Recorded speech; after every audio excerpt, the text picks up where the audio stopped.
ایاما هغه نارینه او زنانو ته وایي چې د هغوی واده نشته. الله فرمایي تاسو دوی له ودونه وکړئ.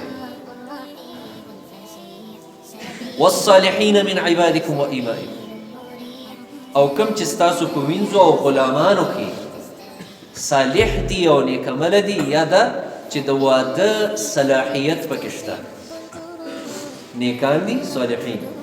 او دویمه معنی دا ده چې صلاحیت پکې شته دی د واده د کولو. الله فرمایي هغوی له هم وکئ واده. او الله فرمایي که چېرې تاسو د دې خبرې نه یېرېږئ چې یاره دا خو ډېرې لوی خرچې به کېږي، او اکثر لکه زمونږ او ستاسو یعنې خولو باندې دا خبره راځي، موږ وایو یاره هغه ځان نشي ساتلی او اوس له واده مو وکړو نو ځان نشي ساتلی، او چې لا واده مو له وکړو بیا خو به نور زما غاړې ته راولوېږي. الله د دې خبرې جواب دې آیات کې کوي چې ان یکونوا فقراء یغنهم الله من فضله. که دا غریبانانی نو الله پاک بیا غنیان کي د خپلې مهربانۍ. حدیثو کې دا راغلی. ابن قیم رحمت الله علیه زاد المعاد کې دې حوالې سره ډېر روایات را نقل کړي دي چې د انسان د مالدارۍ دپاره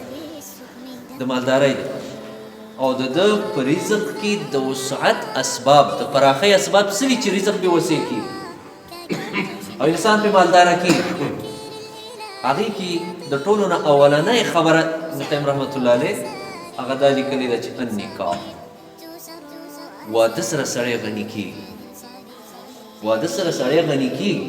مالداره کېږي. او مالداري دې ته نه وایي چې ګنې د سره به دا سره او سپین او دا هغه زړه به یې غني. الله پاک به له د یو ذریعې نه د حل لارې راوباسي. اکثر زمونږ خلکو کې دا یو خبره مشهوره ده، که خلک وایي رزق چې دی دا د ښځې په نصیب، دا د ښځې په نصیب، که نه دا په یو طریقه باندې دا خبره ټیک ده. نو دا دی چې الله رب العالمین فرمایل ان یکونوا فقراء یغنیهم الله من فضله. که دا غریبانانی الله به غنیم کړي د خپلې مهربانۍ نه.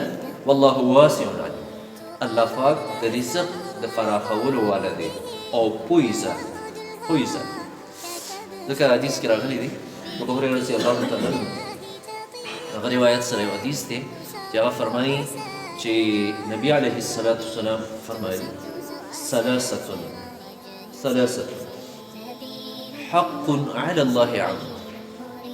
درې کسان داسې چې په الله دا حق دی، الله په ځان دا لازم کړي چې زه به د دوی سره څه کوم؟ مدد کوم. زه به د دوی مدد. درې قسمه خلک